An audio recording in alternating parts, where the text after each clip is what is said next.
ਵਾਹਿਗੁਰੂ ਜੀ ਕਾ ਖਾਲਸਾ ਵਾਹਿਗੁਰੂ ਜੀ ਕੀ ਫਤਿਹ।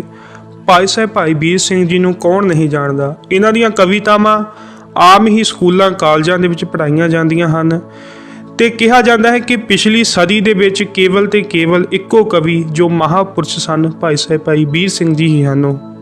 ਤੇ ਇਹਨਾਂ ਦੇ ਜੋ ਬੋਲ ਨੇ ਉਹ ਬਾ ਕਮਾਲ ਨੇ ਤੇ ਇਹ ਆਪ ਵੀ ਨਾਮ ਅਭਿਆਸੀ ਸੀ ਤੇ ਨਾਮ ਅਭਿਆਸੀ ਸਿੱਖ ਸੰਗਤਾਂ ਨੂੰ ਜੋ ਇਹਨਾਂ ਨੇ ਸਮੇਂ-ਸਮੇਂ ਚਿੱਠੀਆਂ ਲਿਖੀਆਂ ਉਹ ਬਹੁਤ ਹੀ ਦਿਲ ਨੂੰ ਸਕੂਨ ਦੇਣ ਵਾਲੀਆਂ ਨੇ ਤੇ ਇੱਕ ਚੰਗੇ ਰਸਤੇ ਤੇ ਚਲਾਉਣ ਵਾਲੀਆਂ ਨੇ।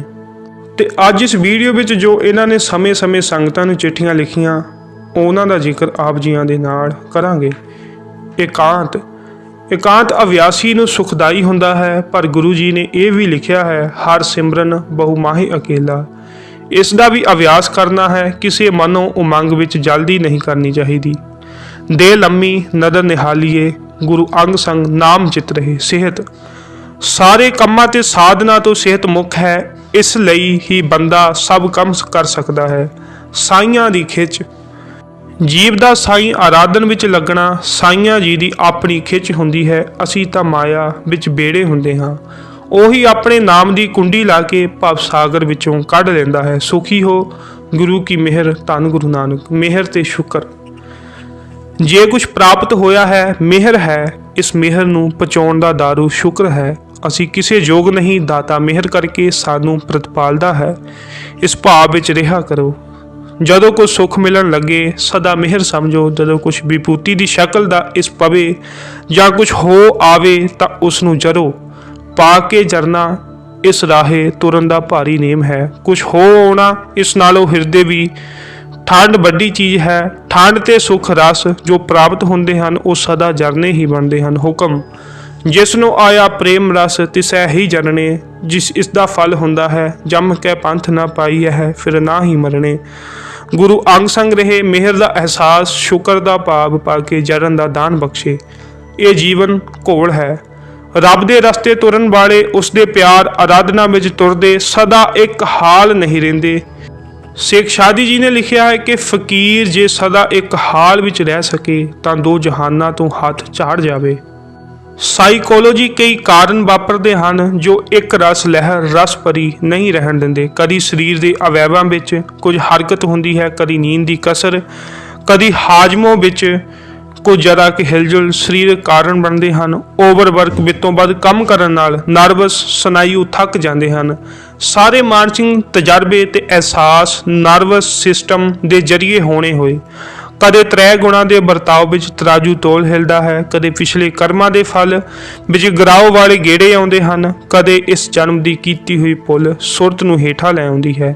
ਇਸ ਤਰ੍ਹਾਂ ਅਨੇਕਾਂ ਕਾਰਨ ਹੁੰਦੇ ਹਨ ਜਿਨ੍ਹਾਂ ਦਾ ਪਤਾ ਨਹੀਂ ਕਈ ਵੇਰ ਲੱਗਦਾ। ਦਾਰੂ ਇਹ ਹੈ ਕਿ ਲੱਗਾ ਰਹੇ, ਲੱਗਣਾ ਨਾ ਛੱਡ ਦੇਵੇ। ਲੱਗੇ ਰਹਿਣ ਵਿੱਚ ਰਸ ਭਾਵੇਂ ਟੁੱਟਦਾ ਰਹੇ ਪਰ ਸੁੱਟ ਡੇਗਣ ਵਾਲਾ ਕਾਰਨ ਵਰਕਆਊਟ ਹੁੰਦਾ ਜਾਂਦਾ ਹੈ। ਉਸ ਦੇ ਖਤਮ ਹੁੰਦੇ ਹੀ ਸੁਰਤ ਫੇਰ ਚਮਕਾਰਾ ਮਾਰ ਕੇ ਉੱਪਰਲੇ ਪਰਤੀ ਆ ਕੇ ਅਨੁਭਵ ਵਿੱਚ ਆ ਜਾਂਦੀ ਹੈ। ਗ੍ਰਸਥ ਵਿੱਚ ਬੈਠੇ ਤੇ ਰੋਟੀ ਕਮਾ ਕੇ ਖਾਣ ਵਾਲੇ ਅਭਿਆਸੀ ਨੂੰ ਇਸ ਤਰ੍ਹਾਂ ਹੀ ਸੁਰਤ ਨੂੰ ਪਕਾਉਣ ਦੇ ਸਮਾਨ ਬਣਦੇ ਹਨ। ਅਤੀਤ ਅਭਿਆਸੀ ਵਿਹਲੇ ਹੁੰਦੇ ਹਨ, ਇਹਨਾਂ ਨੂੰ ਇਹ ਟਾਕਰੇ ਨਹੀਂ ਕਰਨੇ ਪੈਂਦੇ, ਪਰ ਉਹਨਾਂ ਨੂੰ ਹੋਰ ਪ੍ਰਕਾਰ ਦੇ ਸੁਰਤ ਉਖੇੜਨ ਦੇ ਕਾਰਨ ਬਣ ਜਾਂਦੇ ਹਨ। ਇਹ ਜੀਵਨ ਘੋਲ ਹੈ, ਸਾਡੀ ਰੂਹ ਦਾ ਮੈਟਰ ਪ੍ਰਕਿਰਤੀ ਨਾਲ, ਇਸ ਨੂੰ ਜਿੱਤਣਾ ਹੈ। ਹਉ ਗੁਸਾਈ ਦਾ ਪਹਿਲ ਬਾਨੜਾ, ਮੈਂ ਗੁਰ ਮਿਲ ਉੱਚ ਦੁਮਾਲੜਾ ਬਣਨਾ ਹੈ। ਅਰਦਾਸ ਕਰਨੀ ਚਾਹੀਦੀ ਹੈ ਕਿ ਗੁਰ ਥਾਪੀ ਦਿੱਤੀ ਕੰਡ ਜੀਓ ਹੋ ਜਾਵੇ ਤੇ ਹਰ ਘੋਲ ਮਗਰੋਂ ਫਤਿਹ ਹੋਵੇ। ਗੁਰਬਾਣੀ ਦਾ ਵਿਚਾਰ ਗੁਰਬਾਣੀ ਦਾ ਵਿਚਾਰ ਤੋਂ ਸਾਨੂੰ ਇਹਨਾਂ ਨਿਤ ਸੁਧਾਰ ਤੇ ਸਿੱਖੀ ਧਾਰਨਾ ਵਿੱਚ ਸੁੱਖ ਦੇਵੇਗਾ। ਨਾਮ ਵਿੱਚ ਲੱਗਾ ਪਿਆਰ, ਬਾਣੀ ਦਾ ਕੀਰਤਨ, ਬਾਣੀ ਦਾ ਪਾਠ ਤੇ ਵਿਚਾਰ ਬਹੁਤ ਸੁਖਦਾਈ ਹੁੰਦੇ ਨੇ। ਸੰਸਾਰਕ ਖੇਚਲਾ ਵੇਲੇ ਯਤਨ ਆਪ ਨੇ ਆਪਣੇ ਕਿਸੇ ਸੰਸਾਰਿਕ ਖੇਚਲ ਬਾਬਤ ਲਿਖਿਆ ਹੈ। ਜੀਵ ਦੇ ਪਿਛਲੇ ਕੀਤੇ ਪ੍ਰਲਬਧ ਕਰਮ ਕਾ ਮਾਨੋ ਨਿਕਲੇ ਤੀਰ ਸਮਾਨ ਹੁੰਦੇ ਹਨ, ਪਰ ਐਸਾ ਸਮਝ ਕੇ ਨਿਰਾਸ਼ ਤੇ ਫੈਟਲਿਸਟ ਭਾਗਾਂ ਦਾ ਵਿਸ਼ਵਾਸੀ ਨਹੀਂ ਹੋ ਜਾਣਾ। ਇਹ ਗੁਰਸਿੱਖੀ ਹੈ।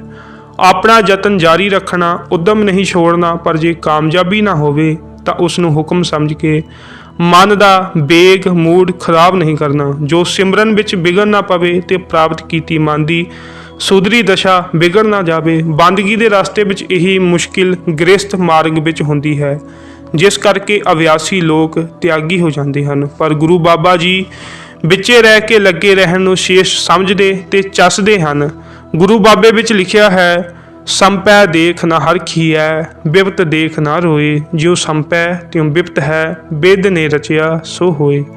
ਸਿਮਰਨ ਕਰਨਾ ਮਨ ਨੂੰ ਇੱਕ ਤੁਲਣਾ ਤੇ ਲਿਆਉਣਾ ਜਨਮ ਮਰਨ ਦੀ ਆਵਾਜਾਈ ਕੱਟਣ ਵਾਸਤੇ ਹੈ। ਇਸ ਪਾਸੇ ਲੱਗਿਆਂ ਕਦੇ ਮਾੜੇ ਕਰਮਾਂ ਦੇ ਗੇੜ ਤੇ ਕਦੇ ਚੰਗਿਆਂ ਦੇ ਗੇੜ ਉਖੇੜਦੇ ਹਨ। ਨਾਮੀ ਪੁਰਖ ਨੂੰ ਇੱਕ ਸੋਟੀ ਸਮਝ ਕੇ ਨਾਮ ਨੂੰ ਲੱਗੇ ਰਹਿਣਾ ਚਾਹੀਦਾ ਹੈ ਤੇ ਮੁਖਤਾ ਇਸ ਨੂੰ ਦੇਣੀ ਚਾਹੀਏ। ਬਾਕੀ ਸੰਸਾਰ ਯਾਤਰਾ ਵਿੱਚ ਸਾਨੂੰ ਕਰਮਾਂ ਦੀ ਗਤੀ ਦਾ ਪਤਾ ਨਹੀਂ, ਇਸ ਕਰਕੇ ਅਸਾਂ ਆਪਣੇ ਯਤਨ ਕਰਦੇ ਰਹਿਣੇ ਹਨ। ਜੇ ਸਿਰੇ ਚੜ੍ਹ ਗਏ ਵਾਹ ਵਾਹ, ਜੇ ਨਾ ਚੜ੍ਹੇ ਵਾਹ ਵਾਹ। ਗੁਰੂ ਜੀ ਦਾ ਭਾਵ ਉੱਚ ਸੁਰ ਤੇ ਰਹਿਣ ਤੋਂ ਹੈ ਹਾਲਤ ਦੇ ਬਾਵਜੂਦ। ਸੋ ਗੁਰੂ ਜੀ ਦੇ ਚਰਨੀ ਲੱਗੇ ਰਹੋ, ਯਤਨ ਕਰੋ, ਅਰਦਾਸ ਕਰੋ, ਜੋ ਫਲ ਹੋਵੇ ਸੋ ਹੁਕਮ ਸਮਝੋ, ਪਰ ਕਿਸੇ ਹਾਲ ਆਪਣੇ ਸਿਮਰਨ ਨੂੰ ਨਾ ਛੋੜੋ ਤੇ ਨਾ ਸਿਮਰਨ ਦੇ ਆਸਰੇ ਤੋਂ ਮਨ ਨੂੰ ਹਿੱਲਣ ਦਿਓ। ਗੁਰੂ ਆਪ ਦੇ ਸਹਾਈ ਹੋਵੇ। ਨਾਮ ਹੈ ਨਾਮੀ ਨਾਲ ਸੰਬੰਧ। ਖੁਸ਼ੀ ਹੋਈ ਹੈ ਕਿ ਆਪ ਜੀ ਨਾਮ ਸਿਮਰਨ ਦੇ ਰਸਤੇ ਤੁਰ ਪਏ ਹੋ ਤੇ ਨਾਮ ਦਾ ਜੀਵਨ ਸਮਝੇ ਪੈ ਕੇ ਰਸ ਦੇ ਰਿਹਾ ਹੈ, ਪਰ ਅਮਲੀ ਤੌਰ ਤੇ ਉਸ ਦਾ ਤਜਰਬਾ ਹੋ ਗਿਆ ਹੈ। ਨਾਮ ਹੈ ਨਾਮੀ ਪ੍ਰੀਤਮ ਨਾਲ ਲਗਾਤਾਰ ਲਗਾਓ ਸੰਬੰਧ, ਜਿਵੇਂ ਹੋਵੇ ਕਿਸੇ ਸਰੋਵਰ ਦਾ ਕਿਸੇ ਚਸ਼ਮੇ ਨਾਲ ਸੰਬੰਧ। ਬਾਕੀ ਗਲੀ ਸੈਲ ਉਠਾਵਤ ਚਾਹੈ, ਉਹ ਊਹਾਂ ਹੀ ਹੈ ਧਰੇ।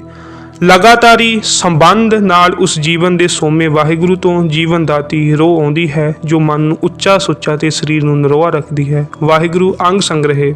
ਸੋ ਆਪ ਸੰਗਤਾਂ ਦੇ ਨਾਲ ਬਾਕੀ ਭਾਗ ਅਗਲੀਆਂ ਵੀਡੀਓਜ਼ ਦੇ ਵਿੱਚ ਸਾਂਝੇ ਕੀਤੇ ਜਾਣਗੇ। ਕਿਰਪਾ ਕਰਕੇ ਭਾਈ ਸਾਹਿਬ ਜੀ ਦੀਆਂ ਇਹ ਚਿੱਠੀਆਂ ਜੋ ਸਮੇਂ-ਸਮੇਂ ਨਾਮ ਅਭਿਆਸੀਆਂ ਨੂੰ ਦਿੱਤੀਆਂ, ਇਹ ਜ਼ਰੂਰ ਸੁਣੋ। ਜਿਹੜੇ ਨਾਮ ਅਭਿਆਸੀ ਗੁਰਮੁਖ ਪਿਆਰੇ ਨੇ ਉਹਨਾਂ ਲਈ ਇਹ ਬਹੁਤ ਹੀ ਲਾਭਦਾਇਕ ਭਾਈ ਸਾਹਿਬ ਭਾਈ ਵੀਰ ਸਿੰਘ ਜੀ ਦੇ ਬੋਲ ਨੇ। ਸੋ ਇਤਨੀਆਂ ਬੇਨਤੀਆਂ ਪ੍ਰਵਾਨ ਜੀ। ਵਾਹਿਗੁਰੂ ਜੀ ਕਾ ਖਾਲਸਾ, ਵਾਹਿਗੁਰੂ ਜੀ ਕੀ